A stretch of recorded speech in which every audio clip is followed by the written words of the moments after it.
Sir సంతకం కోసం ఇంకెన్ని రోజులు తిరగాలి సార్? రేపు రండి. 2 వారాలకి ఇదే మాట చెప్తున్నారు సార్. అవునా? సారీ అండి. పర్లేదు సార్. రేపు రండి. సంతకం పెట్టు. ఇక్కడ ఆవేశ పెడితే పనులు జరగవు, ఆలోచించాలా. బయట పోయి ఉంటాడు, పిక్కలమండి. చెప్పినాడా?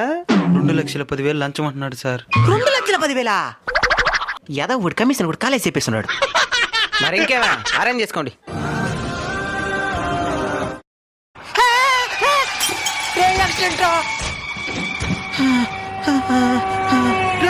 మన ఆఫీసర్ రా, కాపాడండి, కాపాడండి. రేపు రండి.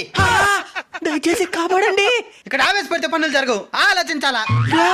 బుద్ధి వచ్చిందిరా, మీ పని తప్పకుండా చేస్తాను, కాపాడండి రా. మాకు నమ్మకంలే. ఇందా సంతకం పెట్టు. సంతకం పెడితేనే హాస్పిటల్. సగం డబ్బులని ఇయ్యండి.